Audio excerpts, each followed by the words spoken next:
Sejam bem-vindos ao Trechos do Tio Nico, um canal não oficial de vídeos exclusivos do Reverendo Augustus Nicodemus. Reverendo Augustus Nicodemus, vamos chegar aqui. Tudo bem, mãe?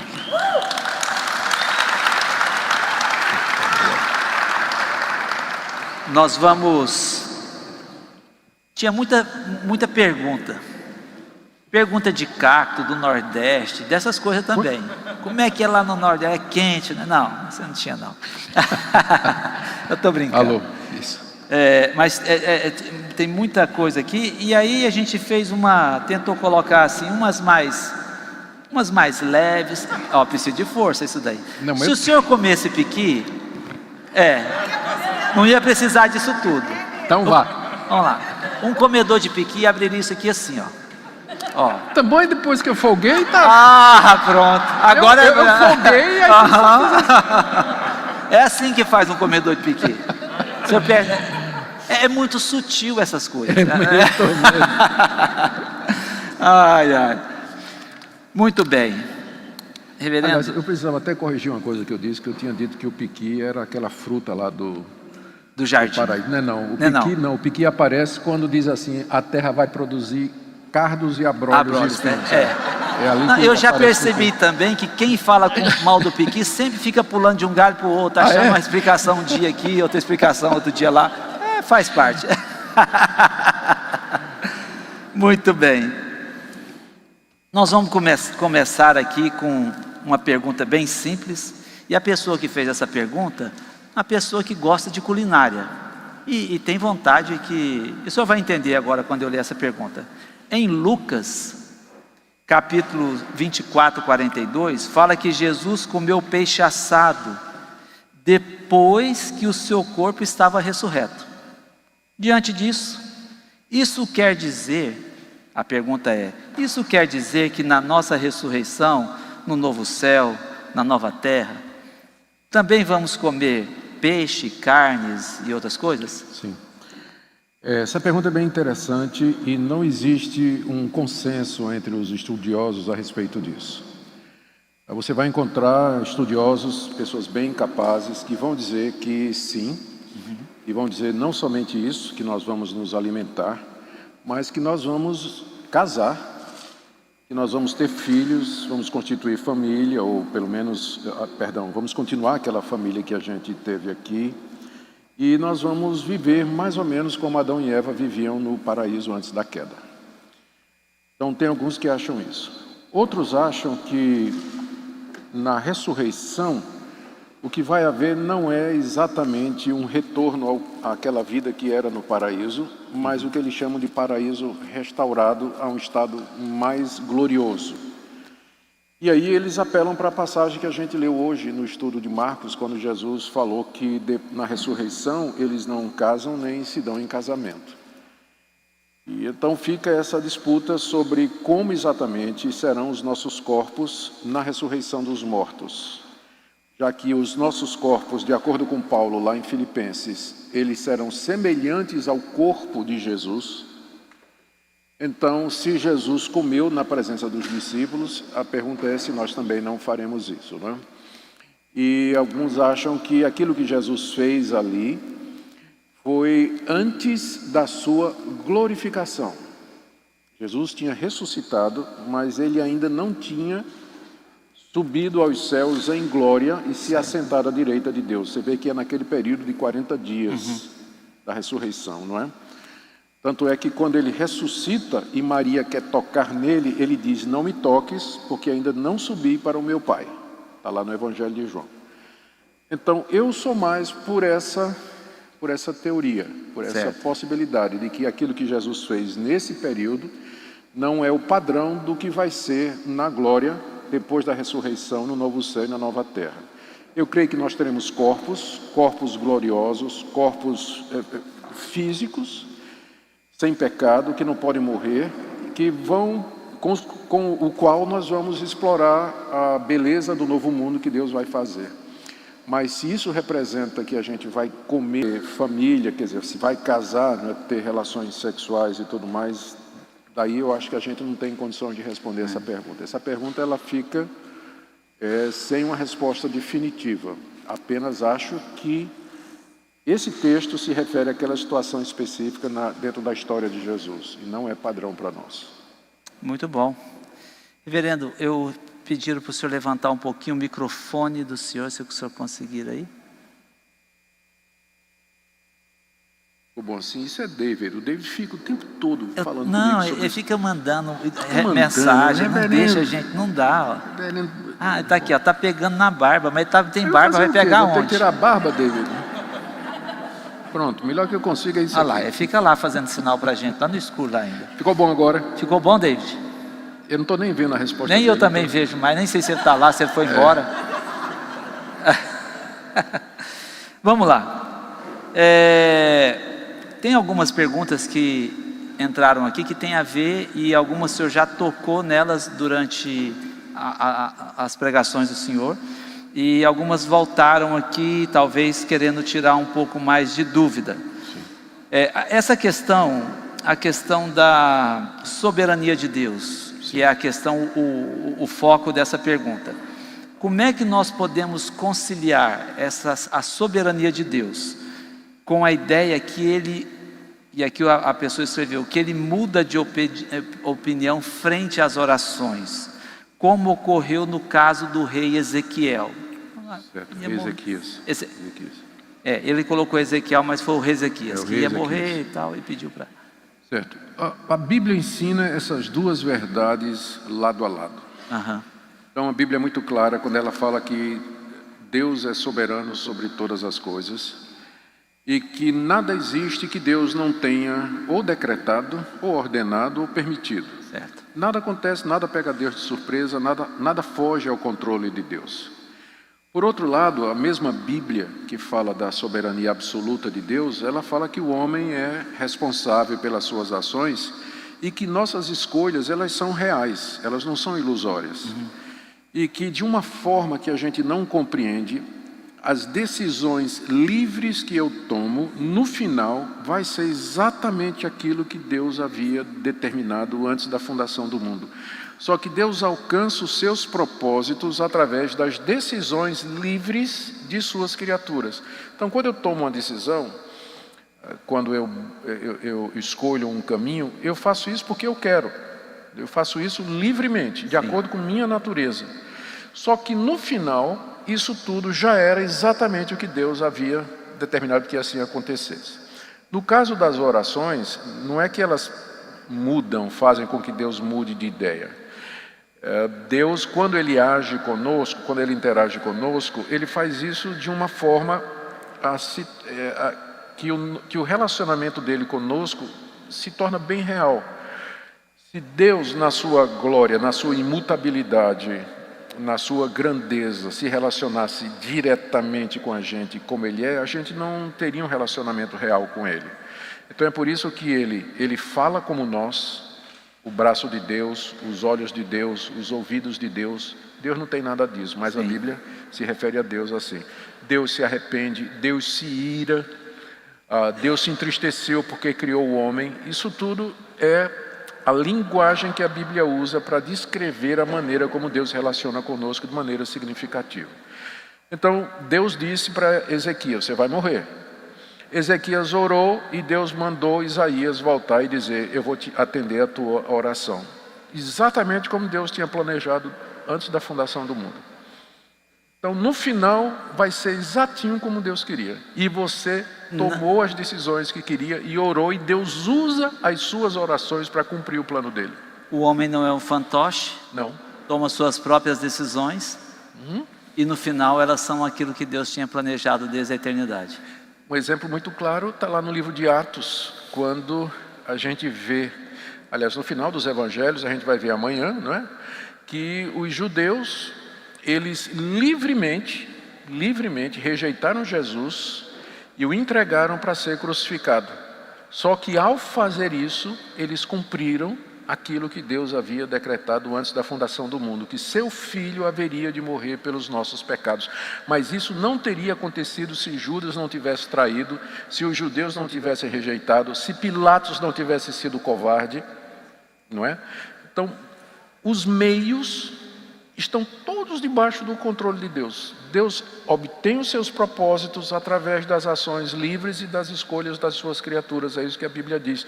Tem um mistério aí que a gente não sabe explicar. A gente não consegue pegar esse Deus que é tão grande, tão capaz e colocar dentro da nossa limitação, né, da nossa cabeça.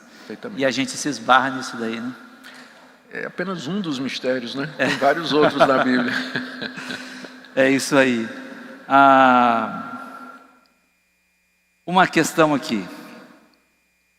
Pergunta de mãe. Então, a pergunta de mãe é o seguinte. Tem que responder. Tem que responder. O mundo está caminhando tão rápido para tanta maldade. Colocar essa sentença. Pedimos, e aí entre parênteses, nós mães, que responda sobre como proceder com os nossos adolescentes. Não queremos agir como os judeus, criando novas regras. O que de fato devemos proibir? E aqui vai para a questão de roupa, né? Devemos dizer e exigir como devem se vestir para o culto? Permitir chinelos e bermudas? Podem ter redes sociais? Amigos não crentes? Jogos eletrônicos? Enfim, esse universo que o adolescente está envolto, né? Essa questão externa, que acho que é a preocupação aqui, né? Essa é uma pergunta, de fato, muito difícil, viu, de responder. Eu diria, Marcos, que eu diria as seguintes coisas. Primeiro, não tem jeito, por mais que você faça, você sempre vai ter conflito com os filhos adolescentes e jovens, né? Sempre vai ter. Isso a gente tem que se conscientizar disso, para não ter expectativas e cobrar de Deus alguma coisa que Deus nunca prometeu. Então sempre você vai ter dificuldade. Segunda coisa, se o relacionamento dos pais com os adolescentes for bom, se houver respeito, se houver amor da parte dos pais com seus filhos, e os filhos forem respeitosos para com os pais, todas essas questões elas se encaixam, elas se resolvem. Sempre vai ter uma tensão. Eu posso dar algum exemplo aqui de como a gente deve agir. A gente primeiro tem que identificar exatamente o que é que a Bíblia proíbe. Quando a Bíblia, por exemplo, a Bíblia proíbe música do mundo, quer dizer, música que foi composta por gente que não é da igreja, eu não vejo como a Bíblia proíbe isso. Até porque tem música feita por gente da igreja, alguns gospels que tem aí, que para mim é mais mundano do que alguma música de Luiz Gonzaga, por exemplo, né? Entendo. Então, a gente precisa primeiro definir o que é do mundo. Primeiro precisa definir o que é mundo. E aí a gente vai poder enfrentar essa questão, por exemplo, da tatuagem, né? O jovem adolescente quer fazer uma tatuagem, ele ou ela quer escutar determinado tipo de música, ou assistir determinados filmes, ou enfim, não é? Então, nesse ponto, os pais eles precisam ter sabedoria para não colocar sobre os filhos uma lei que Deus não coloca. No caso, por exemplo, da tatuagem, tem que levar em consideração o ambiente da igreja, que tem igrejas que são bem abertas para isso, não tem, ninguém se preocupa. Tem uma restrição. Ninguém não. Mas tem igreja que o pessoal, né, fica meio chateado com isso, não entende. Então, nesse caso, a orientação é por amor, não é que é errado em si, mas por amor aos outros, por respeito aos outros e por amor a Cristo. Então, devia abrir mão por conta disso. Com relação à roupa, o princípio bíblico é que a roupa tem que ser modesta, né? Ela não pode ser uma roupa que provoca. E não adianta vir com isso de que o problema está no olho. Não, se o problema estivesse no olho, Jesus Cristo Paulo não teria dito para as mulheres em 1 Timóteo capítulo 2, vocês têm que se vestir de maneira decente. Se o problema é só no olho, por que é que Paulo manda as mulheres se vestir de maneira decente? O problema está na mulher também, né? Que na minha época tinha a maxi saia, lembra da maxi saia? Não, essa daí é da época do senhor. Depois Mas da tua é a midi. Lembra da midi? Mini saia. Não, midi. Midi. Tinha midi que era aqui no meio da canela. Quando as mulheres começaram a usar, foi um horror. Isso foi do meu pai, essa Foi da época do teu pai. Aí depois veio a mini. aí já é comigo. Veio, né? Foi. Aí veio a micro saia. E hoje é a pra que saia. Para quê? Pra quê? Né? Pra quê? Então, Usa só o cinto, né, só o reverendo? cinto já é a mesma já coisa, tá- só o cinto, né? Então, é indecente, né? Não tem condição de usar. Então, os pais, nesse ponto, né, quando realmente chega a ser indecente, então eles têm que orientar os filhos a respeito disso. Não pode deixar de qualquer jeito, não. E enquanto o senhor respondia, eu até vou aproveitar para fazer a propaganda daquele livro Pastoreando o Coração da Criança. É Porque do Ted Tripp ou do Paul? Eu não É me do recordo. Paul. É do Paul Tripp, né? É Ted? do Ted É que Tripp. os dois são tão parecidos, né? Mesmo bigode, Os inclusive. meus bigodes, os irmãos lá, né? Mas é do Ted, então. É porque aquele livro, ele ajuda a gente a perceber que os limites começam lá atrás, né? E eu quero falar desse livro porque ele justamente nos ajuda nisso, né? Às vezes a gente deixa o menino deitar e rolar. E eu sempre gosto de dizer, com 4 filhos, né? Imagina essa mesma atitude com mais 15 anos para frente. Eu iria aceitar? Não. Então ele precisa aprender a obedecer lá atrás para que ele possa obedecer ao Senhor, para que essas questões sejam mais fáceis lá na frente, né? Elas vão existir, né? Então é um bom livro, é só para poder fazer aí um merchan desse livro, tem ele aí, vale a pena você ver. Gostaria de saber uma coisa, a pergunta agora é importante para o senhor. O senhor vai tomar a vacina do coronavírus? E vai recomendar para a população? Com licença, deixa eu beber um pouquinho de água. Tem até que beber uma água depois dessa.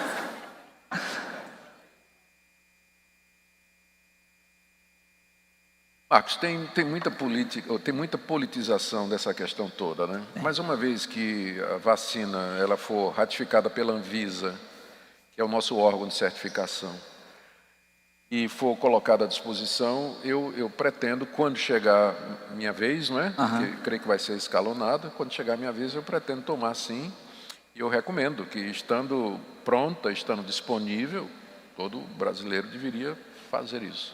Agora, essa discussão hoje, né, ficou muito politizado, né, infelizmente. Mas minha opinião é isso aí. Uma vez que está certificado pela Anvisa, né, as autoridades sanitárias estão dizendo que está à disposição e que pode tomar, não somente tomaria, como recomendaria. Sim.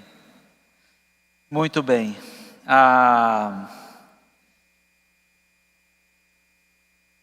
Tem uma pergunta sobre possessão demoníaca.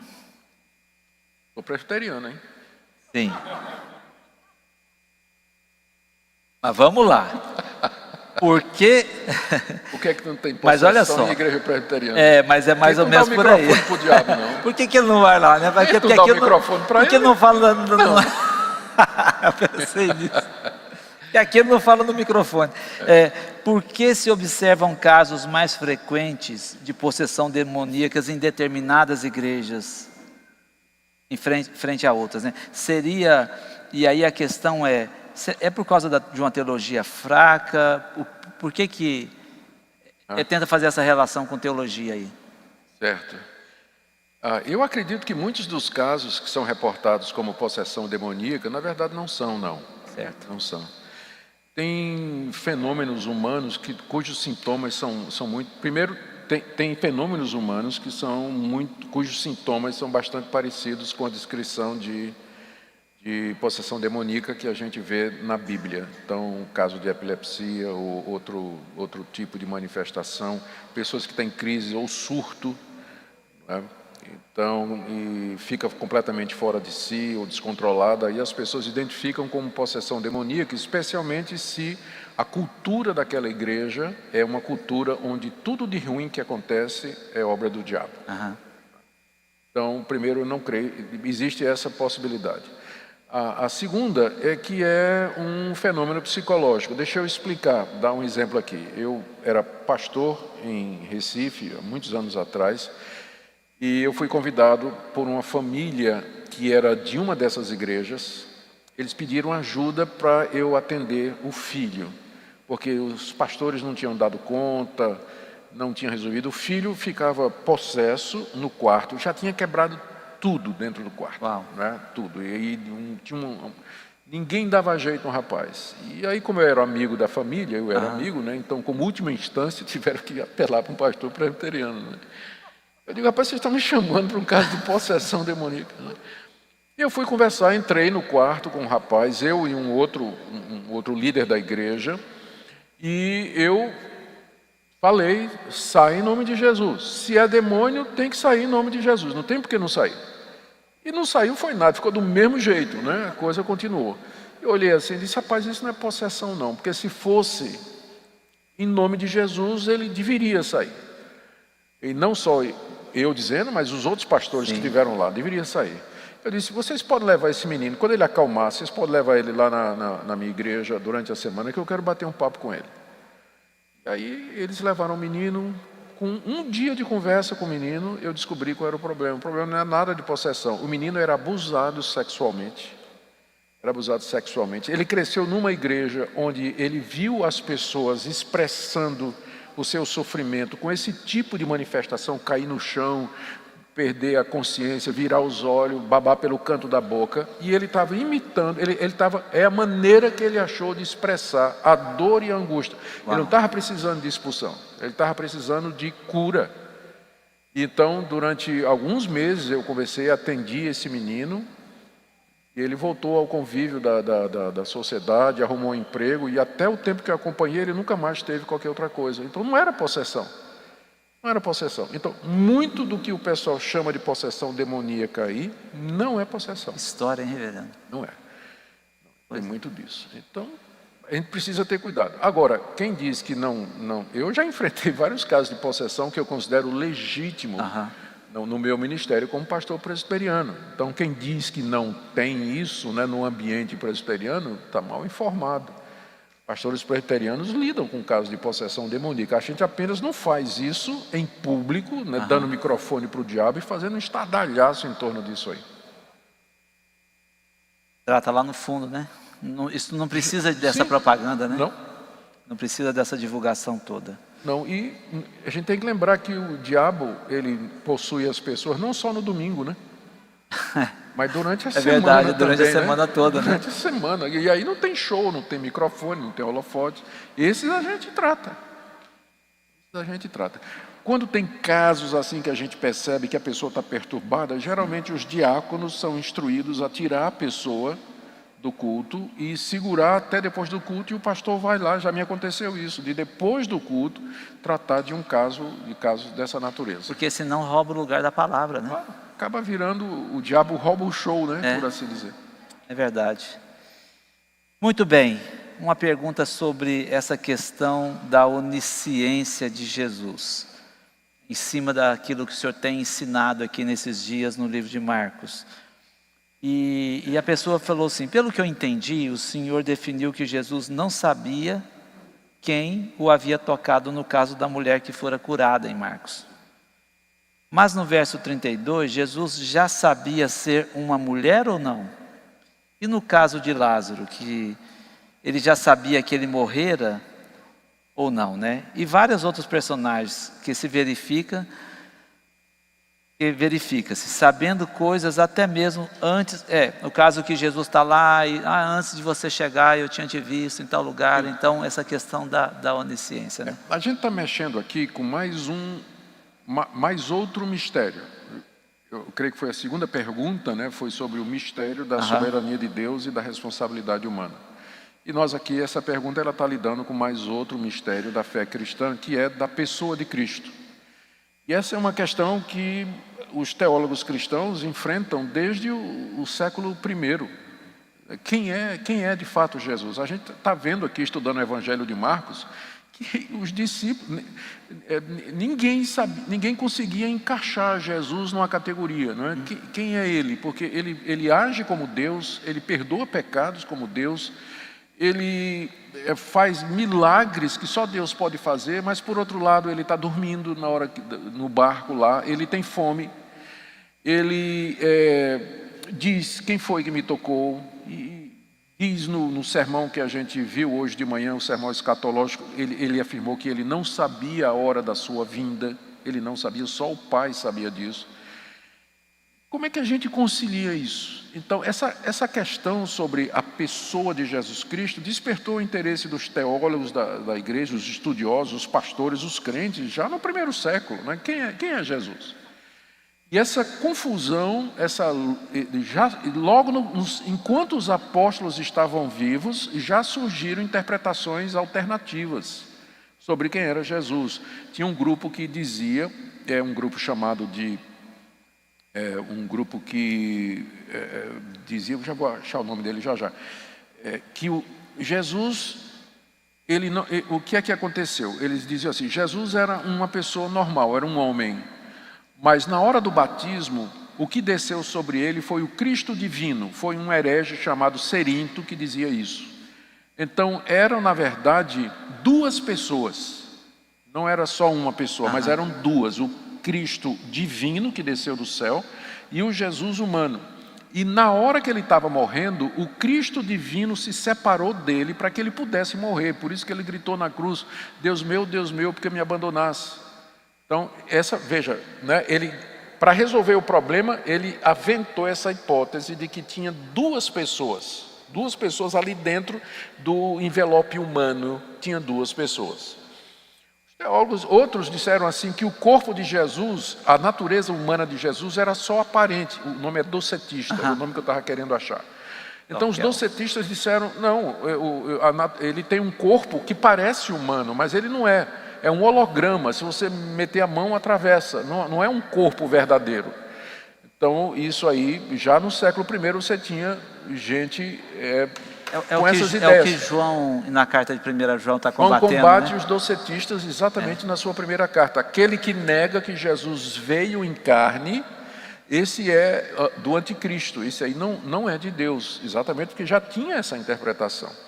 Então, depois de muita luta, muita discussão, os teólogos da igreja, mais ou menos aí no século III e IV, se reuniram num concílio, vários concílios, teve o de Calcedônia, teve o de Niceia, Concílio de Éfeso, um pouco isso antes, e eles finalmente chegaram a uma formulação a respeito de Jesus, que se tornou a fórmula clássica da igreja até o dia de hoje. É que, na verdade, era uma pessoa só, não tinha duas pessoas, era uma pessoa só que ela tinha duas naturezas, uma natureza plenamente divina e uma natureza plenamente humana. Não é que era 50% de um, 50% outro. Não, era 100% de um e 100% de outro. Essas duas naturezas não se misturavam, não se confundiam e uma não adicionava a outra. E aí é que está o mistério. Então, por isso, Jesus age como homem e age como Deus. Quando Ele quer, como Ele quer e pelos motivos que Ele deseja. E continua o grande mistério.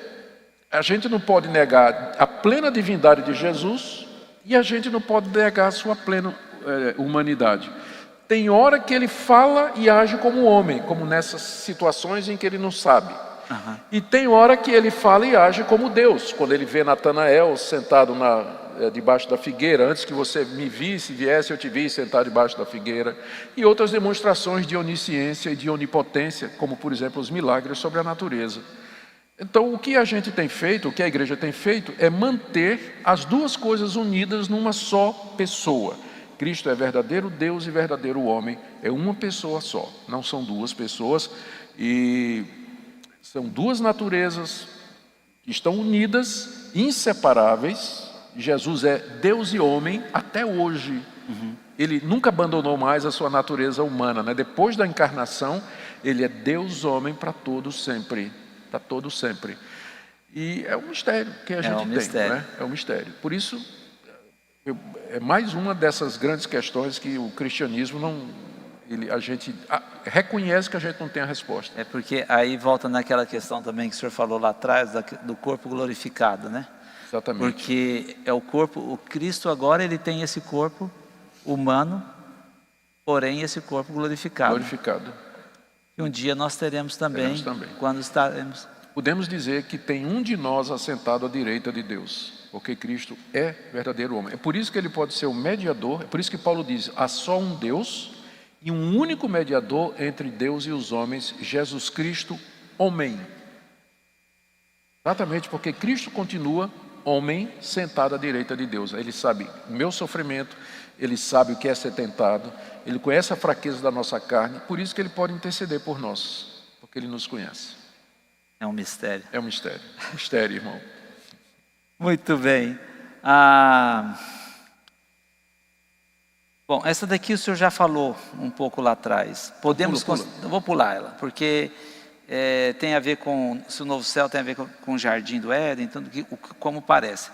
Mas a seguinte pergunta, na sequência nós temos a pergunta. Foi Deus quem criou o mal? Questão da Teodiceia aí, né? Teodiceia. Uhum. Se sim, por quê? Se não, quem foi? Certo. Tá fácil essa. Não, essa é mais uma daquelas, né? Parece que todos os mistérios do cristianismo hoje estão sendo expostos aqui, né? Perguntados.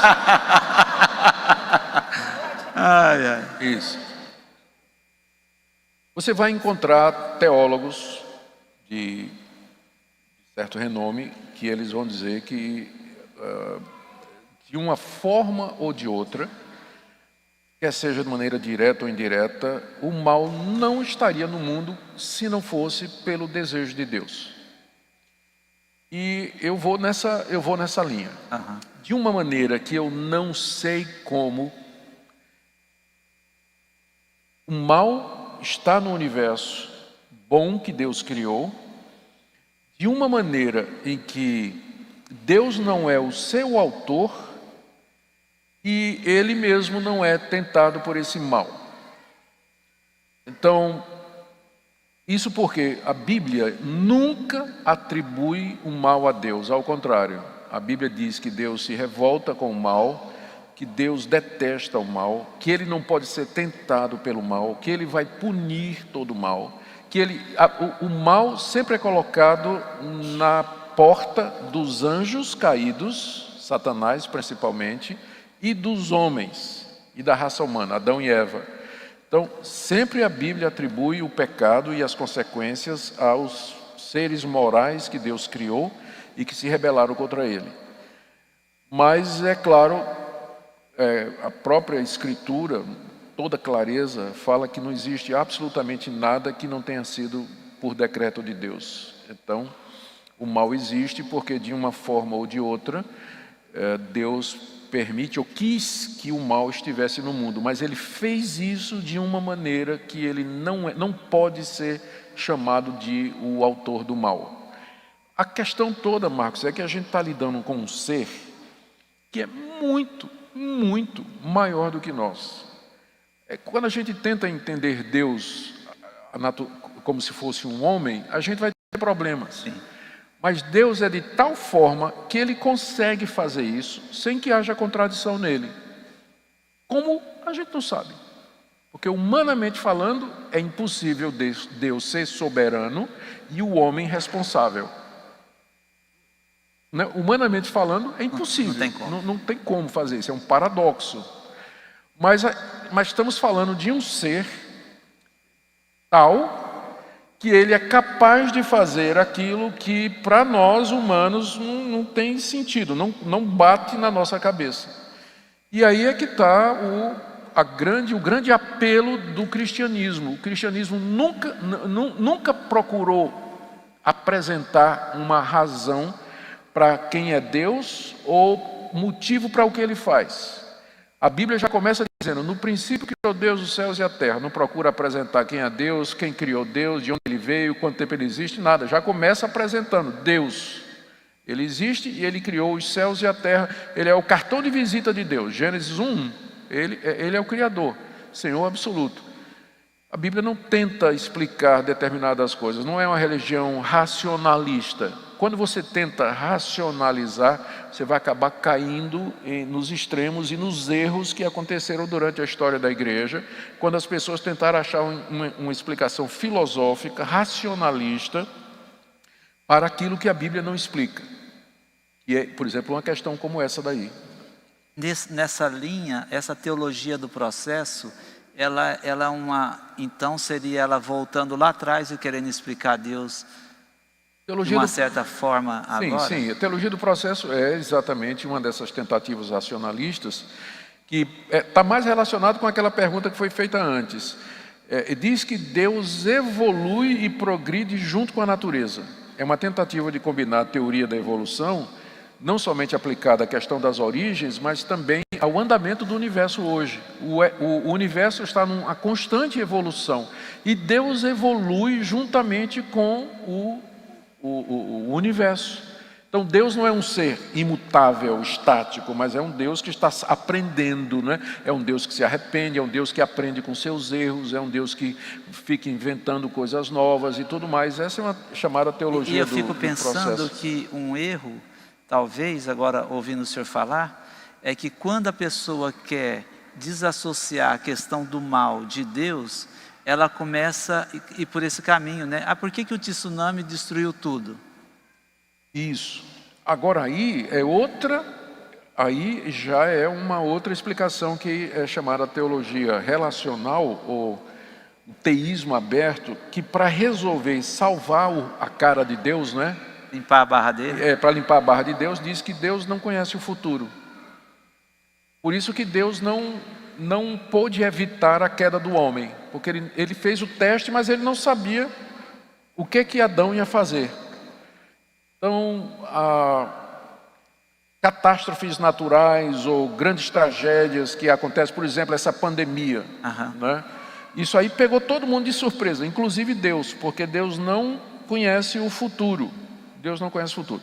Então as pessoas quem primeiro trouxe isso foram os socinianos no século XVII. O tio e o sobrinho, os dois socinios, eles vieram com essa ideia de que Deus não conhece o futuro, a onisciência de Deus é limitada. E aqui, nos nossos dias, quem pegou essa ideia foi pastores como o Ricardo Gondim, não é? E alguns outros que começaram a seguir, mas isso foi uma onda que teve e depois já caiu de moda, né? Isso de que Deus não conhece o futuro. Porque até quem não é calvinista ou reformado sabe que é um absurdo. Deus conhece o futuro, né? Mesmo os nossos irmãos arminianos, né, queridos irmãos, eles não negam que Deus conhece o futuro. Claro que conhece. Muito bem. Eu tenho... E vão surgindo, né? Eu não vou falar mais disso aqui, né? Porque a internet hoje coloca tantas novidades aí e gente defendendo coisas que são, assim, tradição nas escrituras, né, da gente conhecer a Deus, aquilo que Ele é e faz. Mas eu não vou entrar porque não é pergunta, e eu não fiz, eu não vou fazer agora. Um pastor pode crer e propagar teorias da conspiração do púlpito? Você acha que o púlpito é o lugar de fazer isso? Isso aqui foi uma pessoa que fez via internet essa pergunta, por questões assim que têm surgido Sim. Eu sei exatamente qual é o caso aí que está se referindo aí. Primeiro, a gente tem que definir o que é teoria da conspiração. Então, geralmente, por teoria da conspiração, se usa esse termo para se referir a uma elaboração falsa que alguém faz do conluio dos poderes mundiais para, de alguma forma, dominar o mundo. Ok. Tá? A pessoa fica imaginando assim, olha, a China, na verdade, está junto com os democratas lá nos Estados Unidos, que está junto com o governador de São Paulo aqui, que está junto com a OMS, que eles todos têm uma reunião, é um grupo secreto que ninguém conhece, que está assim, forjando o domínio do mundo. Até pode ser verdade, só que não tem como provar, né? Ninguém sabe isso aí. Então, se teoria da conspiração é isso aí, de fato fica um pouco difícil você ficar pregando isso do púlpito, até porque você não tem informações que vão nos levar a isso. Mas, por outro lado, a gente conhecendo a Bíblia, a gente sabe muito bem que os poderes desse mundo, eles estão coordenados contra a igreja, contra o evangelho, e que essa coordenação vai encontrar o seu ápice com o surgimento do anticristo, que vai unir o mundo, um poder mundial que vai unir o mundo, o poder militar, e isso está muito claro no livro de Apocalipse, na segunda carta de Paulo aos Tessalonicenses, no sermão profético de Jesus, que a gente estudou hoje, e que vai perseguir a igreja para exterminar a igreja. Que existe um conluio, quer dizer, que existe um sentimento mundial contra o cristianismo, isso existe há 2000 anos. É a religião mais perseguida do mundo. Então, eu posso falar de que existe uma conspiração. Sim. Eu não posso exatamente apontar os mecanismos atuais do mundo que estariam envolvidos, mas que existe uma conspiração cósmica do diabo, seus anjos, os ímpios. Está lá no Salmo 2. Está lá no Salmo 2. O salmista pergunta: por que vocês, os reis da terra, se levantam juntos contra o ungido de Deus? E Deus lá do céu fica rindo dos planos dessas pessoas, e no tempo certo Deus vai falar com eles. Então existe sim uma conspiração cósmica dos poderes do mal contra o povo de Deus, sempre houve. Agora, você colocar os nomes, isso aí é que é um pouco mais difícil. Entendi. Tá? Então, não é totalmente equivocado. Apenas quando a gente não pode provar que fica complicado. Hoje pela manhã o senhor até estava falando sobre isso, na mensagem de hoje, que é uma profecia que vai se cumprir, E essas dores, o senhor estava falando, eu fico lembrando o tempo de criança para agora. Quando o tempo era criança a gente não via. Mas está cada vez mais, a nossa fé no Brasil está cada vez mais perseguida, mais atacada, mais cerceada, Apesar dessa liberdade que a gente tem de estar num lugar como esse e tudo, mas as dores do parto estão aí. Isso é só o princípio das dores. Isso que é duro, Imagina na hora que a coisa apertar. Nós vamos dar daqui um pouquinho. Acho que eu vou fazer mais uma pergunta e eu vou deixar, caso alguém tenha alguma pergunta, poder fazer. Eu acho que vai ter que acender a luz para a gente poder ver e até. Porque aí a gente vê o David também, E isso daí ajuda, Então vamos lá. Eu vou fazer mais uma pergunta e essa daqui sobre essa questão do aborto que está tão em voga hoje, isso está tão atual nos nossos dias, E a questão é o seguinte: recentemente vimos a legalização do aborto na Argentina. A Bíblia, aí a pergunta é: a Bíblia condena o aborto? Quais as definições que ela traz? Um cristão pode defender o aborto em quais situações? Quais os argumentos bíblicos contra o aborto? Nós podemos marcar uma semana para o senhor falar sobre isso. Essa pergunta aí tem que ser uma semana inteira para falar tem que ser uma semana inteira para respondê-la, Vamos lá, vá uma por uma. Vamos por uma, então lá. A Bíblia condena o aborto? Não matarás. Próximo. Quais definições ela traz? A Bíblia trata a criança no ventre como um ser humano. Diz que João Batista, aos 6 meses, já era cheio do Espírito Santo. Davi, no Salmo 139, tu conheces, tu vistes, tu observaste quando eu era ainda uma massa informe no ventre da minha mãe. Várias passagens, a Bíblia se refere ao feto, no ventre da mãe, como sendo uma pessoa. Em quais situações o cristão pode defender um aborto? A gente não devia defender em situação alguma, a não ser em uma situação em que a gente é obrigado a recorrer àquela lei do mal menor, em que a vida da mãe está em risco, é uma gravidez de risco, e que a mãe vai morrer se a gestação não for interrompida. Então, esses casos, eles são relativamente raros de acontecer, e a razão para isso, a razão pragmática para isso, é que aquela mãe, ela tem outros filhos que precisam dela, e ela pode gerar outras crianças. Então, nesse caso, era a lei do mal menor. Inclusive, essa possibilidade ela é prevista no Brasil, Existe na maioria dos países quando tem em risco a vida da mãe. Então, meio que a mãe dá, a criança, né, teria que dar a sua vida por conta dos seus irmãos e por conta da sua mãe, que pode trazer outros irmãos ainda. Então, somente num caso desse, eu entendo que a gente poderia admitir aborto. Mas esses casos, graças a Deus, pelo avanço da medicina, eles são cada vez mais raros, né? São cada vez mais raros. E a última pergunta, na verdade, ela é uma junção da primeira e segunda resposta do senhor. Qual o argumento bíblico contra o aborto? O argumento bíblico é que a criança no ventre da mãe é um ser humano criado à imagem e semelhança de Deus, e a gente é proibido de tirar a vida, de matar. Né? Muito bem. Podemos agora aqui fazer perguntas E aí, se você... Aqui tem uma pessoa, aqui tem outra aqui. Bom, vamos segurar nesses 3 aqui. Não sei se mais alguém acendeu para lá, não consigo enxergar direito, né? Mas aqui tem uma pessoa. Tem mais aqui. Na verdade, é melhor perguntar assim. Quem não tem pergunta, viu, Márcio?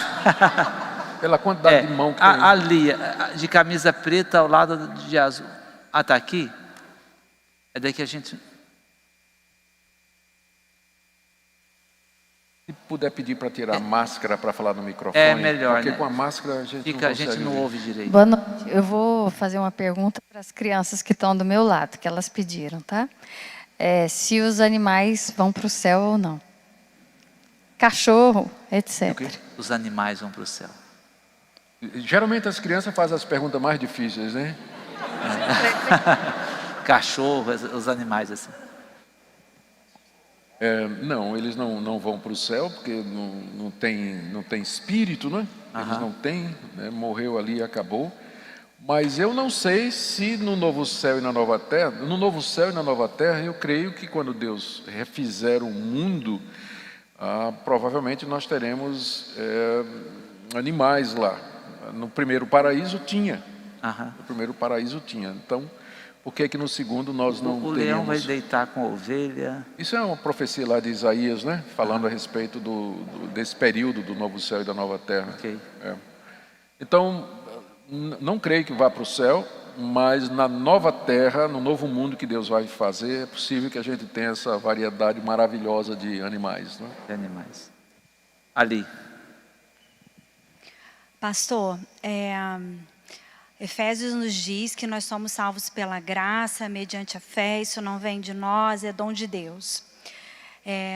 Uma coisa que sempre me deixou com ponto de interrogação é que em vários milagres que Jesus operava, né, em várias curas, ele dizia para aquela pessoa: vá em paz, a tua fé te salvou.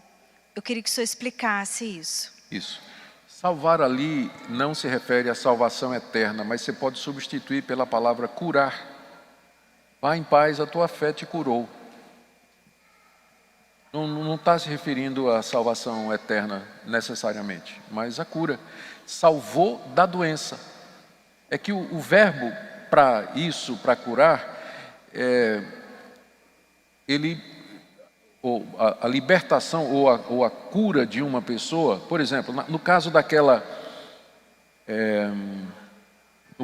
mulher que tocou em Jesus e que estava hemorrágica, né, e ficou boa com o seu toque, então Jesus disse para ela: vá em paz e fica livre do teu mal. Então essa liberdade do mal, essa libertação do mal é chamada de salvação. A tua fé te curou, poderia ser uma tradução perfeita. Se você tem aí ou a NVT ou a NVI, essas Bíblias, ou a NTLH, elas já traduzem essas passagens assim, né, dizendo que a tua fé te curou. Porque no caso, aquela mulher, o que é que ela cria? Ela cria, ou no caso do cego, Jesus perguntou: o que é que você quer? O cego disse: eu quero ver. Então, no caso, a fé que eles tinham era de que Jesus era capaz de curá-los. Eles não estavam pensando em perdão de pecados e vida eterna. Então, a resposta de Jesus é equivalente à pergunta, né? A uma forma de vida que foi, através da evolução e da seleção natural, ela foi se multiplicando, diversificando, se adaptando aos diferentes ambientes, e do mesmo ancestral, veio toda essa maravilhosa variedade e riqueza que nós temos aí. Então, esse é o evolucionismo darwinista, que está em maus lençóis hoje, depois à medida que a biogenética ela avança, descobrindo mais e mais a respeito do DNA e dos códigos de informação que estão no DNA, né? A quantidade de informações que estão no DNA e que não poderiam ter surgido ao acaso. Muitos cientistas, que nem cristãos são, eles admitem a dificuldade da teoria de Darwin diante dessa grande quantidade de informações que nós temos aí no código genético, né, que foi descoberto algumas poucas décadas atrás. Então, esse tipo de evolução, totalmente, um cristão dificilmente ele vai poder fazer isso, porque é uma negação, né? O evolucionismo darwinista ele é uma negação absoluta da existência de Deus como conclusão, não é? Inevitável, e de que se ele existe, qualquer controle que ele tenha sobre o mundo, não é? E representa um ataque à Escritura, especialmente os 3 primeiros capítulos de Gênesis. Agora, tem também existe também uma perspectiva evolucionista. Deixa eu começar de outra forma. Existe uma tentativa de você conciliar aspectos do evolucionismo com a fé cristã tradicional de que Deus é o autor da vida e que Ele está por detrás de todas as coisas. É aquilo que é chamado de evolucionismo teísta, quer dizer, uma tentativa de você conciliar a fé cristã com aquilo que a ciência supostamente já teria determinado de que de fato existe um processo evolutivo e qualquer tipo de coisa.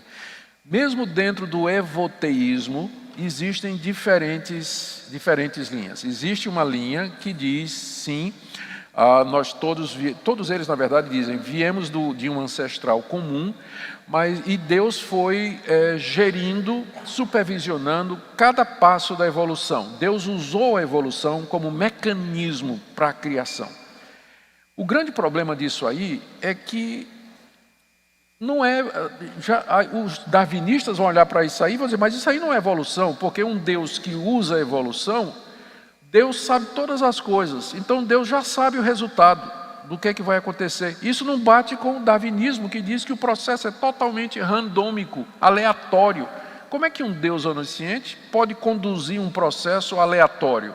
Ou ele é onisciente ou o processo é aleatório, porque ele sabe todas as coisas. Por isso que alguns evoteístas, eles são da linha da teologia relacional. Eles não creem na onisciência de Deus. O próprio Francis Collins, ele teve um tempo que ele estava namorando com essa ideia, né? Para resolver esse problema, eles não, mas Deus não conhece o futuro.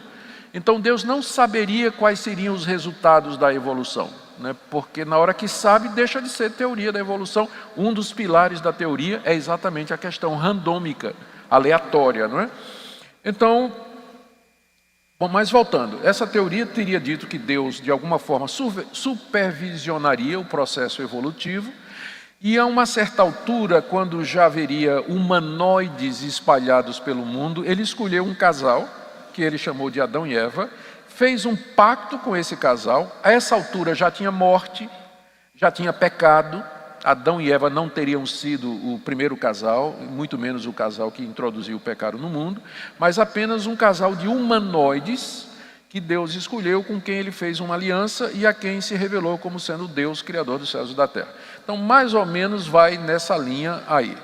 Existe uma série de dificuldades com essa posição, né? Nem é boa teologia e nem é boa ciência, né? Você andar com os pés em 2 canoas é complicado, né? Agora, é errado pensar que o cristão ele não pode aceitar algumas coisas a respeito da ciência. Eu, por exemplo, eu não tenho posição com relação à idade da Terra. Ela tanto pode ser jovem quanto pode ser muito antiga. E eu não vejo problema em encaixar um tempo enorme aí entre os versos 1 e 2 de Gênesis. No princípio Deus criou os céus e a terra. Está descrevendo que Ele criou a matéria. E a terra era sem forma e vazia, disse Deus, haja luz. Então, entre o haja luz, que vem já no verso 3, e os versos 1 e 2, pode ter transcorrido milhões de anos, não tem problema. Ou Deus poderia ter criado a terra com cara de velha. Para dar uma ideia, Imagina lá o caso de Adão. Deus criou Adão naquele momento, levou 1 minuto para criar, né? Dependendo da velocidade com que ele fez o boneco de barro lá. Deus criou Adão, já criou Adão, criou funcional, né? Tá aí, 18 anos de idade. Vamos supor que Deus pegou Adão, que ele tinha acabado de criar, levasse para um pediatra, para um clínico geral e dissesse: qual a idade desse espécime? Aí o médico ia olhar e ia dizer assim: bom, ele é maduro sexualmente, a musculação dele é forte o suficiente para ele se manter, os dentes aí já estão todos nascidos e suficientes para ele se alimentar. Ele deve ter uns 18 anos, que nada, tinha 10 segundos. Então Deus pode ter criado a terra com cara de velha. Então as pessoas olham, né, os cientistas fazem os exames, isso aqui tem milhões de anos. Não sei. Então, microevolução. Eu acredito que o que Darwin descobriu foi a adaptação de determinadas espécies lá nas Ilhas Galápagos. Quando ele viu lá que os tentilhões, eles tinham mudança do bico de acordo com a situação, de acordo com o clima, a época do ano, o tipo de alimento e tudo mais. Então o que ele descobriu é uma coisa que nenhum cristão é contra, porque isso está provado. Os seres, eles se adaptam ao seu ambiente. E é por isso que a gente tem vários tipos de cachorro, vários tipos de gato e tipos humanos diferentes também. Não é? Porque existe uma adaptação dentro da mesma espécie. O que pega é quando vão dizer que vão defender a macroevolução, ou seja, que uma espécie transmuta em outra, evolui dando lugar a outra. Ou seja, que os humanoides geraram o Homo sapiens, por exemplo, né? Ou alguma forma de vida mais ancestral, né? Eles geraram o Homo sapiens e assim por diante. Então, a gente tem que definir muito claramente isso aí, porque esse é um terreno muito minado e tem muita falsa informação. O cristão não é contra a ciência, eu sou contra o cientificismo. Eu não sou contra discutir as leis da natureza, teologia natural, eu sou contra o naturalismo. Sou contra o naturalismo filosófico. Então, bons cristãos sempre estiveram por detrás de grandes descobertas da ciência, de pesquisa e tudo mais, e no fim não existe incompatibilidade entre a fé cristã na Bíblia e a boa ciência. O que tem é muita gente aí extrapolando o papel da ciência para definir coisas que não fogem do escopo. Questões metafísicas que cabe à filosofia e à teologia discutir, e o pessoal quer que a biologia, a física, química dê resposta que não vão dar, ele não compete. Então a gente precisa ter cuidado, né, atendendo a sua pergunta, se o tipo de evolucionismo é o evolucionismo darwinista ou aquele tipo que vai atacar a autoridade das escrituras e que vai afetar muitas outras doutrinas, é evidente que o crente não pode. Mas que a gente aceita, por exemplo, a adaptação das espécies, que é chamado de microevolução, eu não tenho problema com isso. Muito bem, eu vou voltar aqui para... Eu sei que vários levantam... última pergunta aqui, desculpa. E daí a gente vai... Então, tenho uma dúvida que eu e minha família a gente tem há bastante tempo, e é algo que eu gostaria que o senhor opinasse. A opinião do senhor. A pergunta é dela, mas é você que está fazendo a pergunta. Né? É minha, da minha mãe, do meu pai, do meu irmão. A gente tem até um tempo em família que a gente discute, mais ou menos, e a gente já colocou isso. E nós 4, a gente entendeu que é algo bem difícil de ser explicado. Mas, pelo visto, Deus deu sabedoria para o senhor. Então, eu gostaria que o senhor... Deus deu muita sabedoria. Deixa eu tomar mais uma água. Lá vem bucha. Posso tomar mais uma água? Pega mais água.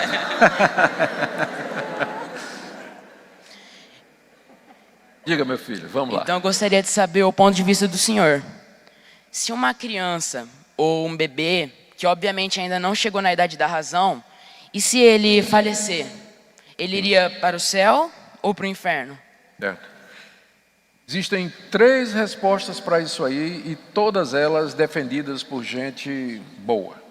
Quando falo gente boa, é pessoas de respeito, de renome, não é, que são consideradas, não é pessoas que nunca estudaram, não se prepararam, mas teólogos de peso.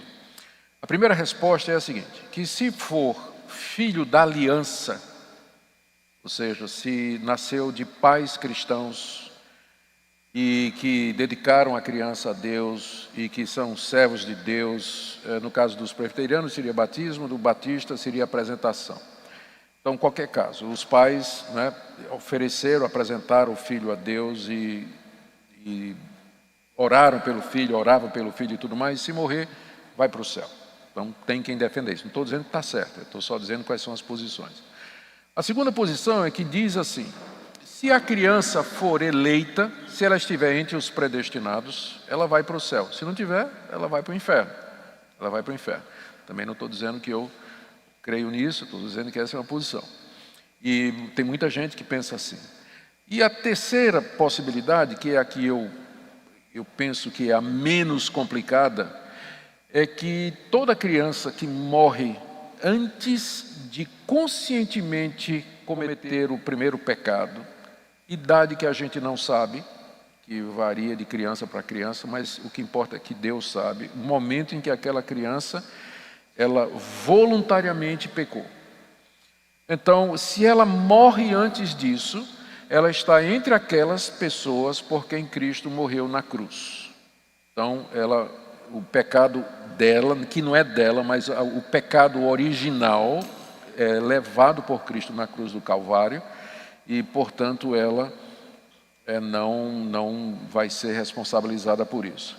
Mas a criança, eu não sei a que idade é, 3, 4, 5 anos, se ela já está manifestando a rebelião do seu coração, voluntariamente cometendo atos pecaminosos, e ela morre, porque se ela tem condições de pecar, de desobedecer, ela já tem condição de crer também. Ela tem condição de entender o Evangelho, entender que ela é pecadora e tudo mais.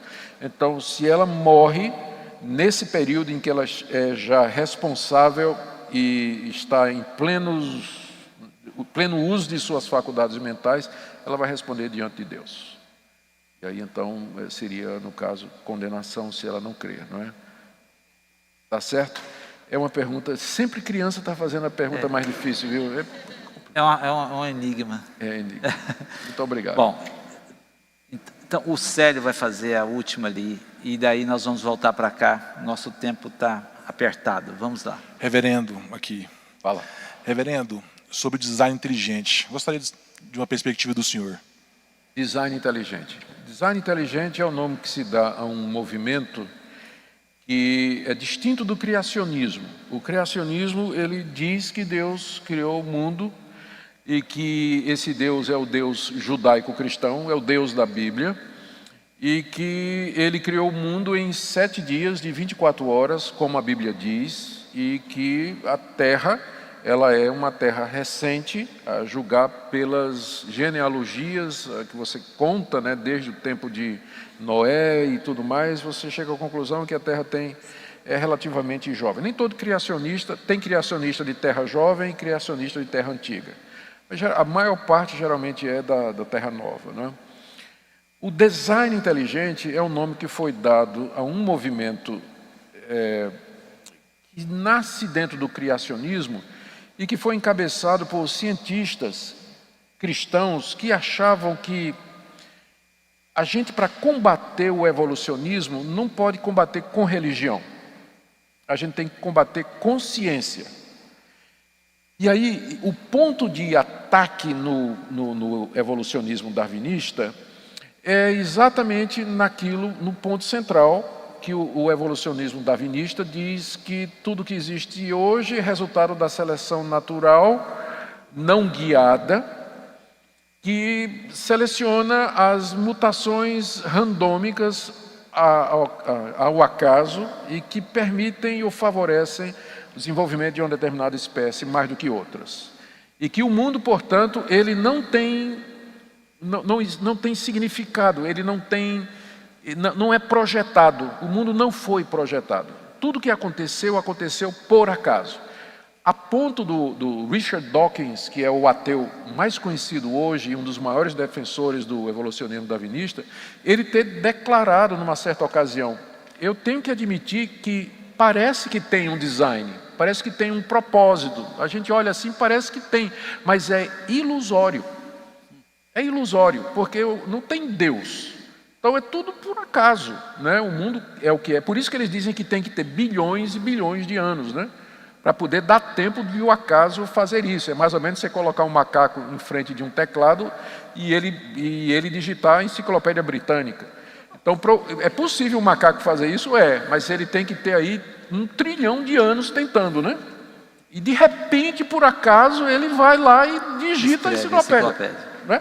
Mas é tanta tentativa que tem que ter que eles precisam esticar, né? Por isso que eles sempre estão falando, bilhões e bilhões de anos, né? Porque o acaso precisa de tempo para dar certo. Né? Deus não. Né? Haja luz, né? E olha luz. Tá aí, rápido. Pois é, então o design inteligente é um movimento de cientistas, não necessariamente cristãos. Eu conheci, inclusive, um que era da seita do Reverendo Moon. Mas que ele achava que há propósito, há inteligência por detrás do mundo. É impossível ter tudo isso acontecido pelo acaso, porque as coisas se encaixam de tal maneira. Tem o problema da regulagem fina do universo, a distância do Sol, a força da gravidade, a rotação, a velocidade da rotação da Terra, tudo tem afinado de tal forma que permite a vida na Terra. Isso não pode ter sido acaso. A Terra um pouco para lá, torra, um pouco para cá, congela. Se a velocidade da Terra, o giro da Terra em redor do Sol fosse mais rápido, projetava todo mundo para fora. Se fosse mais lento, achatava todo mundo, né? Então, é tudo na medida certa. Então, o pessoal do design inteligente, eles não dizem quem é o designer. O interesse deles não é dizer que existe um Deus. O interesse deles é dizer, olha, existe um desenho inteligente nas coisas. O mundo não pode ser explicado pela teoria darwinista. Tem que ter um designer, e aí você coloca o nome que você quiser de acordo com sua religião. Tem que ter um designer, uma força inteligente, um ser inteligente que fez com que essas coisas acontecessem. E é claro que para nós cristãos o nome do designer é Yahweh, o Deus que se revelou em Jesus Cristo. Muito bem. Muito bom, reverendo. Olha, nós não vamos conseguir cobrir tudo aqui. Ainda bem. Mas eu vou tentar caminhar aqui. Um crente, cara crente, conheceu a Cristo, conhece o Senhor Jesus, ele pode desviar da fé e não voltar mais? Não. Ou ele é crente verdadeiro, ou ele não era. Não era. Esse é um dos pontos muito claros do Evangelho. Jesus mesmo disse, as minhas ovelhas ouvem a minha voz, elas me conhecem e elas me seguem, eu lhes dou a vida eterna, e ninguém as arrebatará da minha mão, porque o Pai que me deu é maior do que todas as coisas. Então, a Bíblia é muito clara, Jesus foi muito claro quando ele disse que ele haveria de guardar aqueles que eram seus. Porque não faz sentido Cristo morrer por uma pessoa, o Espírito Santo vir morar naquela pessoa, e de repente tudo isso é jogado fora pelo pecador, né? Eu creio que a obra de Deus é completa. Deus não somente amou, chamou, iluminou, regenerou, deu o Espírito Santo, mas Ele também nos guarda. É o que a gente chama da doutrina da perseverança dos santos. Deus nos guarda, Deus nos preserva e Ele nos sustenta. Agora, pode acontecer que um crente verdadeiro, ele caia em pecado, como o rei Davi caiu, mas se arrepende e volta. Pode acontecer que um crente verdadeiro tenha dúvidas, tenha questionamentos a respeito de Deus, a respeito da Bíblia, se é verdade ou não, a respeito da sua própria conversão, dúvidas a respeito da sua salvação. É possível que um crente verdadeiro passe por isso. Mas a verdadeira fé, a fé salvadora, nunca é retirada totalmente do coração do crente. Aquela semente está lá. E cedo ou tarde ele haverá de voltar. A semente brota. Então, o crente verdadeiro nunca abandona a fé, ele nunca definitivamente deixa de ter fé no Evangelho e na pessoa de Cristo. Mas ele passa por momentos difíceis nesse mundo, com certeza. Bênção isso para nós, né? É bem que Deus nos guarda. Ele nos guarda. Eu digo sempre o seguinte: se a salvação pode se perder, você já perdeu. Óbvio. Se a salvação pode se perder, você já perdeu.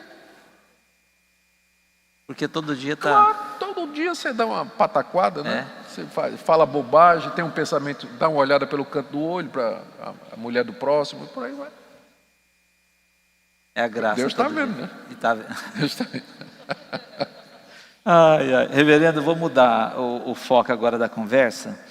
Tem uma questão que é muito atual hoje, que é essa questão do engajamento, né?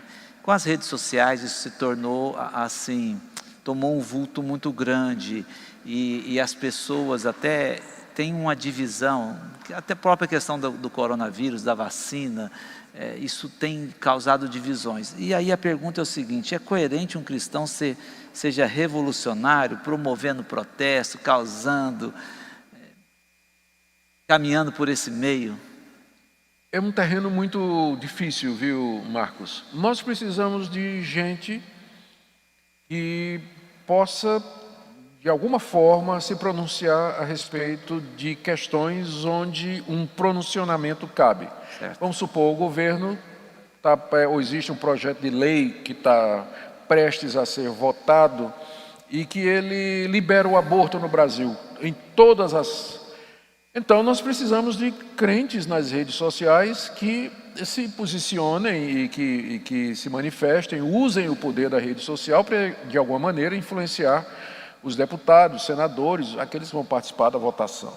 E a gente sabe que esse pessoal reage a isso, né? Eles sentem o peso das redes sociais.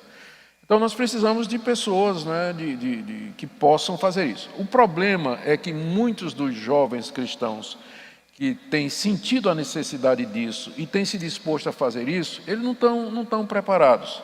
Às vezes eles usam a mesma linguagem dos ímpios. Palavrão, insulto, xingamento. Eles fazem isso e aí perde a moral, perde a força da voz cristã. Perde a força da voz cristã. Tem muita gente hoje, né, que... Tem líderes hoje no Brasil que estão bem engajados, né, são bem ativos nessa questão da agenda pública, dos usos e costumes, enfim, de tudo isso aí, mas que perde muito apoio porque só sabe falar gritando e esculachando quem é do outro lado.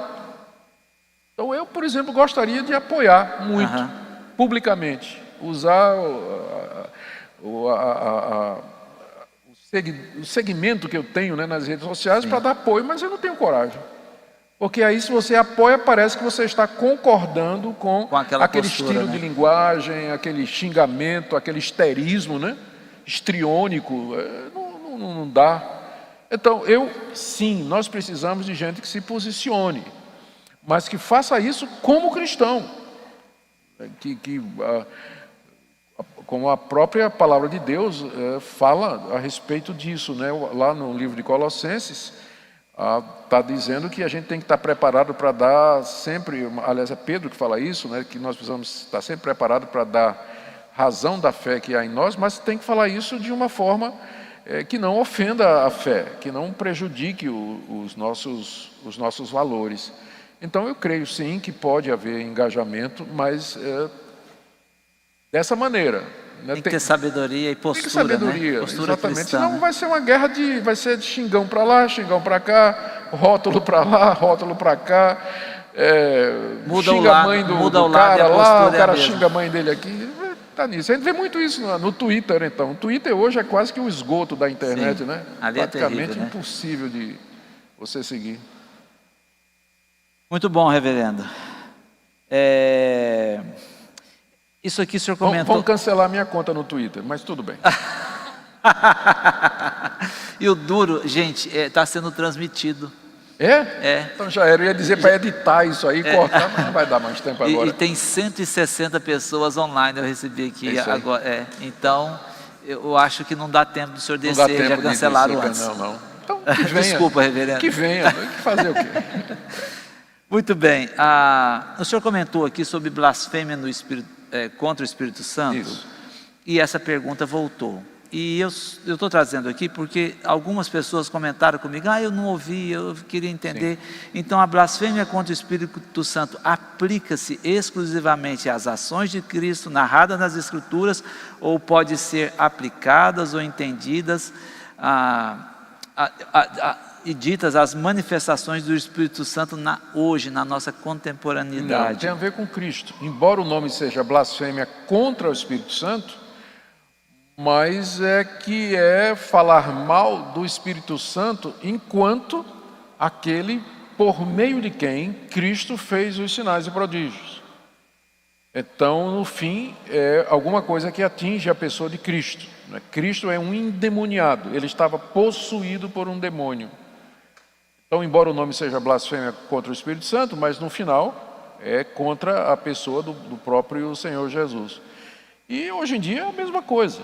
Uma pessoa que, tendo conhecido a verdade, como os fariseus conheceram,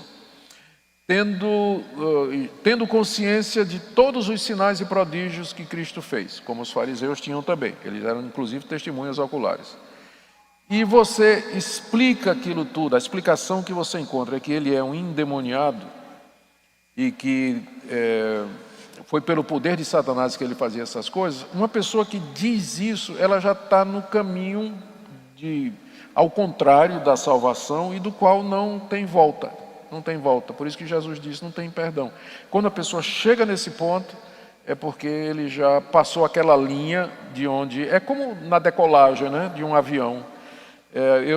Me disseram que o piloto, né, todo mundo sabe que numa certa altura, depois que o piloto passa de uma determinada distância ou de uma determinada velocidade, ele tem que decolar mesmo.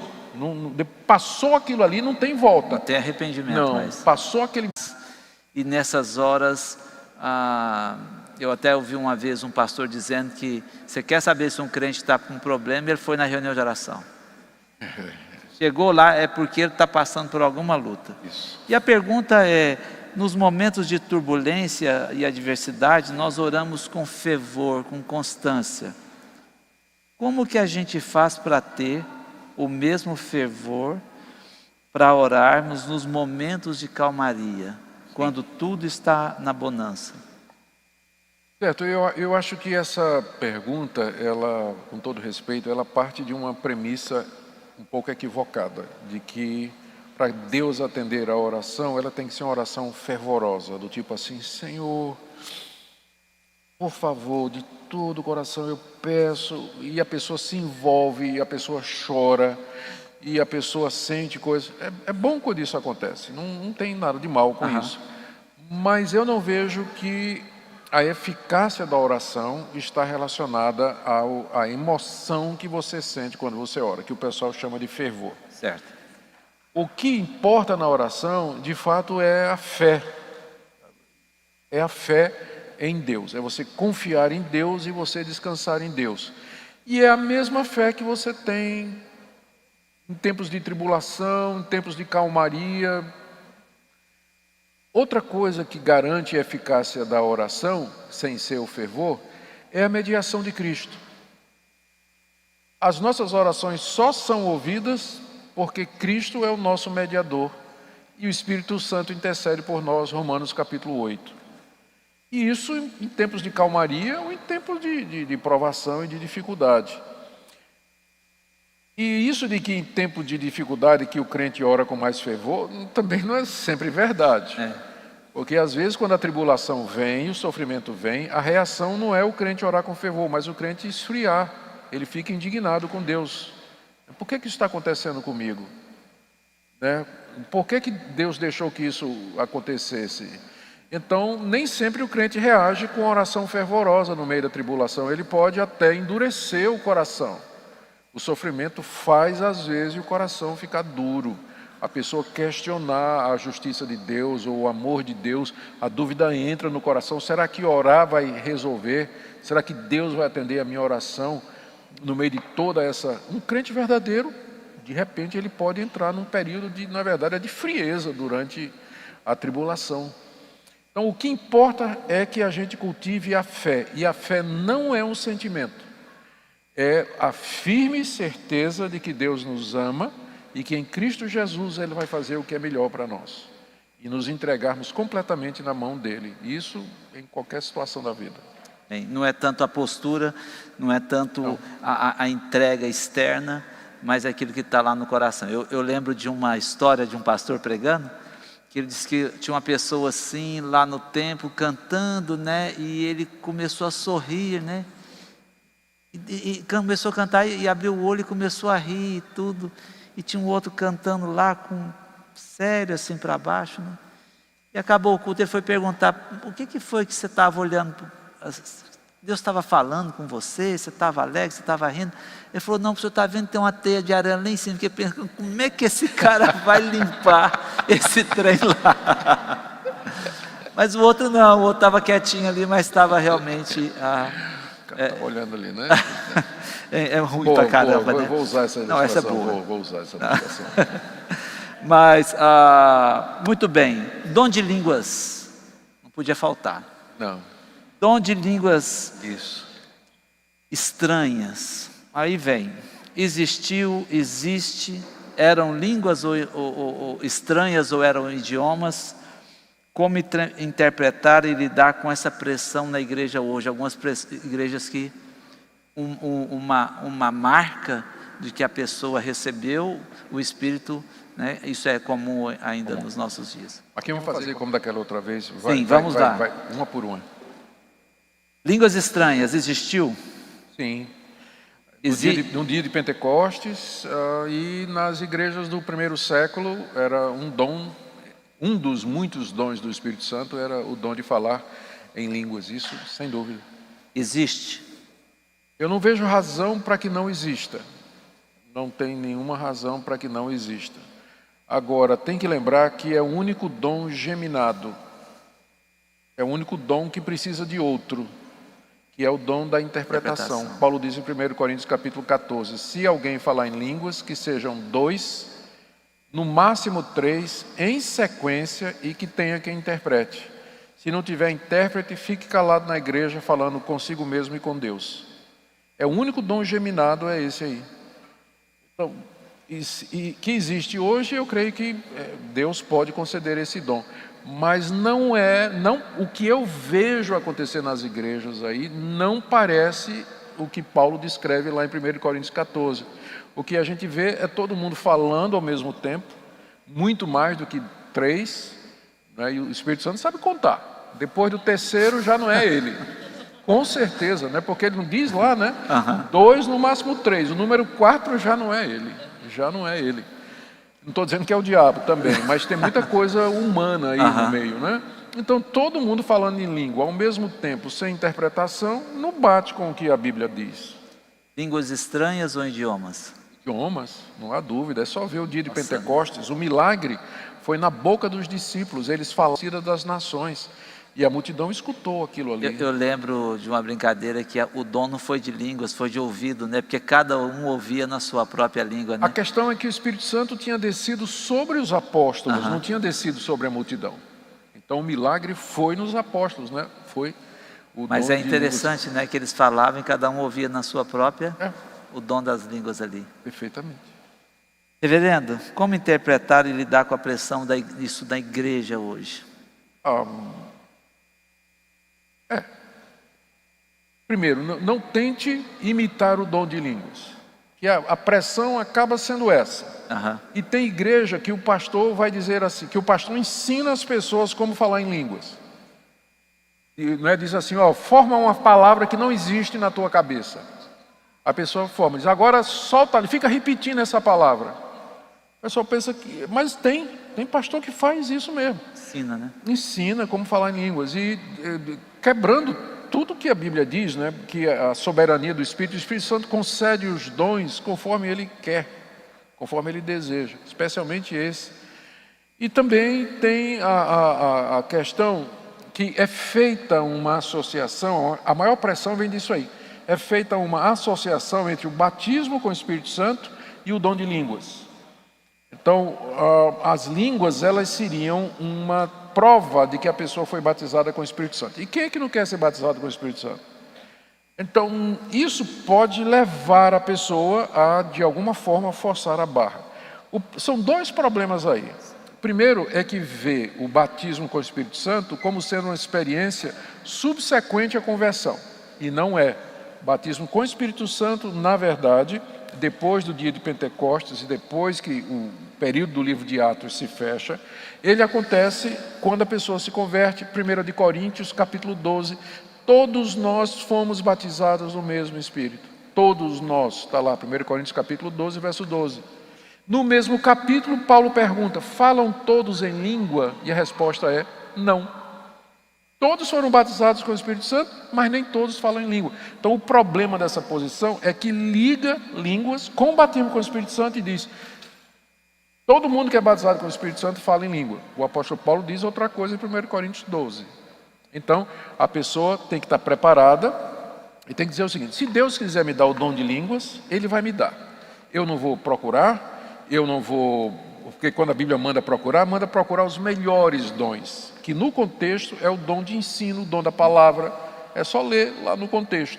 Então, eu não vou procurar, eu não vou forçar a barra, se Deus quiser me dar esse dom, Ele vai dar. E se Ele der, vai ser como a Bíblia diz. Então, deixa nas mãos de Deus isso aí. Joia, reverendo, muito bom. Nosso horário está avançado. Agora que está ficando bom? Agora que está ficando bom o negócio, ficando né? Mas você sabe que não está ficando bom para os meninos que estão cuidando das crianças. É verdade. Para lá o negócio não está ficando bom não, né? O negócio só está ficando complicado agora. Tem algumas situações que são difíceis. Ideologia de gênero é uma coisa que aconteceu aí na década de 60, filhote do movimento feminista, em grande parte, e do ativismo LGTBWYZ, eu nem sei quantas letras tem mais aí. Ideologia de gênero, ela se caracteriza pela separação entre sexo e gênero. Para nós, o gênero é definido quando a pessoa nasce. Né? O sexo é biológico e o gênero acompanha. A pessoa nasce, biologicamente ela é um homem, então genericamente é um homem. Ideologia de gênero separa sexo de gênero. E diz que uma pessoa pode ser biologicamente homem, mas o gênero é feminino. É uma mulher presa no corpo masculino. E quem vai definir o gênero não é a biologia com que a pessoa nasceu, mas a sociedade, a cultura e outros fatores. E ultimamente o desejo da pessoa. Uhum. A pessoa é que decide quem ela é. Então, em nome disso, algumas culturas que compraram essa ideia absurda, né? Absurda, elas então, os pais não definem o sexo da criança, aliás, o gênero da criança. E nem nas escolas. As escolas são proibidas em alguns países, no Brasil ainda não, graças a Deus. Mas em alguns países, nas escolas, é proibido tratar o menino como menino e a menina como menina. Tem que sempre ter um tratamento neutro, porque precisa dar tempo para a criança se conhecer, conhecer a sociedade, conhecer a cultura e tudo mais, e chegar à conclusão, eu sou uma mulher ou eu sou um homem, independentemente do gênero biológico, do sexo biológico. Certo? Eles têm feito muitos avanços, né, em diversos países. Aqui no Brasil se tornou até motivo de chacota, né? Porque em vez de dizer meninos ou meninas, é menines, amigues. Mas quando é presidenta, ninguém reclama, né? Não é? É verdade. É interessante. O mesmo pessoal que insistiu para presidenta, agora está dizendo, é amigues. Você não pode, assim, né? Você não pode fazer essa distinção, né? Essa distinção. Então, a Bíblia é muito clara, né? A ideologia, a pessoa é o que ela é por nascimento, né? Deus os criou macho e fêmea. Deus os criou macho e fêmea, a sua imagem e semelhança. Então, isso aí no final visa aprovar. E aí as combinações, você pode ser, você nasceu homem, mas genericamente você é uma mulher que gosta de mulher. Você nasceu homem, mas genericamente você é uma mulher que gosta de homem. Você nasceu mulher, mas genericamente você é uma mulher que gosta de mulher. As combinações aí são infindáveis. Aí por isso que tem essa confusão. O pessoal pensa que eu estou brincando com aquele negócio da sopa de letrinhas, né, do LGTB, mas é isso mesmo, porque cada vez mais vai Entra uma aparecendo, vai aparecendo possibilidades, né? Eu fico com a Bíblia, é macho e fêmea e pronto.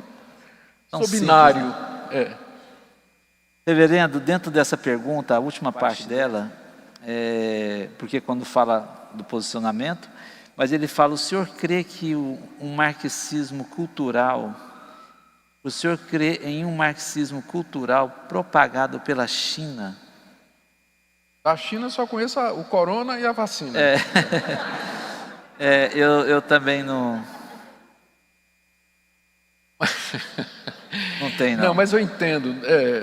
É porque a China, de fato, ela é uma sociedade, é um governo comunista, né? Socialista, comunista, e exporta essa ideologia. Mas ela não está presente só o marxismo como influenciador da cultura, né? Aham. Ele não está presente só na China, está presente hoje nos Estados Unidos, aqui no Brasil.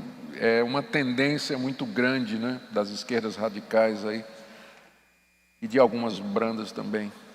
Então precisa ficar alerta para isso. Agora vamos uma pergunta mais pessoal. Após tantos anos de ministérios, estudo, palestras, tanto lugar que o senhor rodou, ao ler a Bíblia, o senhor ainda encontra alguma novidade?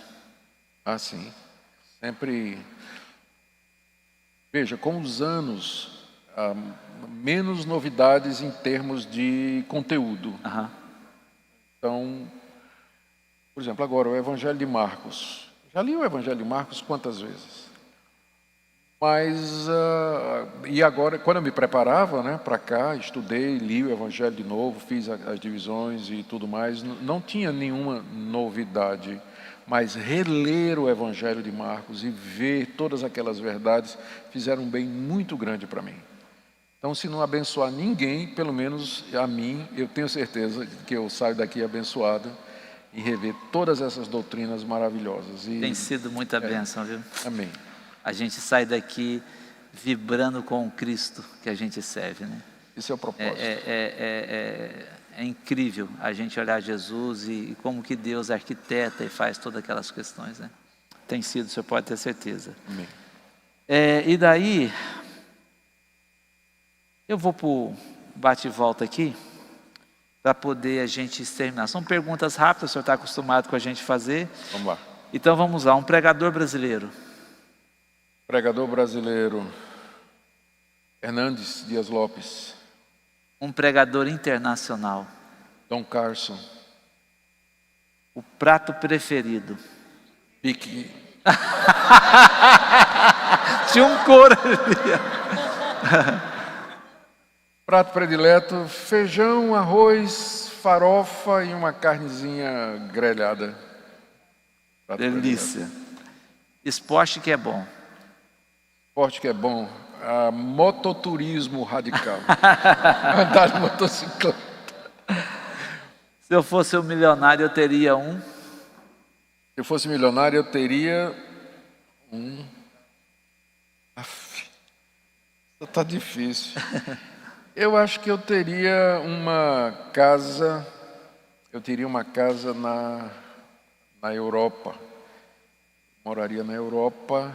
Provavelmente ali pela Holanda, que é a terra da minha mulher, se fosse bilionário. Mas teria um jatinho para vir para o Brasil o tempo todo. Pode colocar o que quiser nisso daí, né?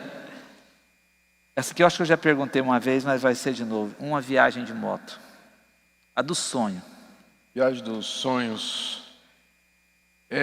Eu já fiz essa viagem, foi de Filadélfia a Chicago, numa Harley Davidson, junto com a Minka na garupa. Ela agarradinha na minha barriga, foi uma maravilha, assim. 3 dias de viagem maravilhosa. Eu faria de novo essa viagem. Eu não fui... Preciso perguntar para ela se ela ela topa, né? Mas ela, acho que ela vai, ela vai. Ela é animada. Ainda não fui, mas gostaria de ir. Israel. O senhor não foi em Israel? Que Viagem surpresa. marcada agora para abril e o corona não vai deixar. Olha só. É uma surpresa para mim essa daí. Eu achei que o senhor já tinha. Não, nunca fui, não. Augustus Nicodemos em uma frase. Careca, velho e barrigudo. Reverendo, muito obrigado, viu? Muito obrigado.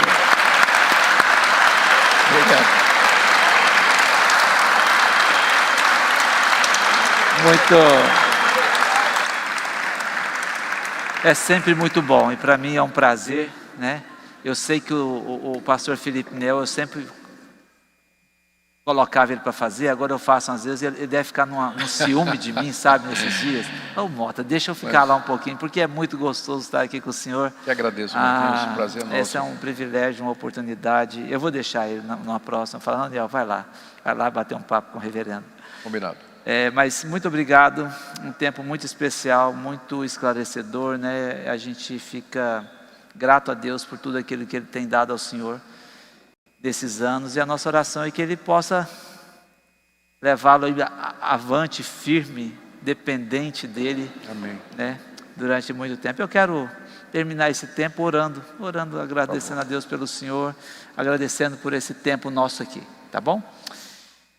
Querido Deus, nós te agradecemos por essa noite gostosa, tempo de rir, tempo de pensar em coisas sérias, tempo de pensar como o Senhor é um Deus tão grande e olhar a nossa pequenez e às vezes a gente não consegue entender tudo. Mas, ó Pai, nós reconhecemos que o Senhor é um Deus tão amoroso, que tira a gente de um caminho de perdição, de morte, indo para o inferno, vivendo uma vida tão horrível, e o Senhor nos traz para esse reino de luz do Teu Filho Jesus. E nós te louvamos por isso. Onde estaríamos cada um de nós aqui, Pai, nessa noite, se não fosse a Tua graça, que um dia nos alcançasse e nos transformasse. Obrigado porque essa graça alcançou o reverendo Augusto, mudou a vida dele. E hoje nós temos aqui um servo do Senhor que tem levado o teu nome, o Teu Evangelho, e isso é tão gratificante para nós. Muito obrigado por essa semana, por essa noite. Obrigado pela Minca, que tem sido uma esposa tão valorosa ao lado do reverendo Augusto. Que o Senhor os cuide deles, os guarde. Obrigado por cada um que esteve aqui e que o Senhor nos dê um restante de noite gostosa, tranquila, e amanhã nós possamos ter esse último tempo juntos. Nós louvamos ao Senhor, gratos a Ti por tudo isso, no nome de Cristo Jesus. Amém. Amém, Senhor.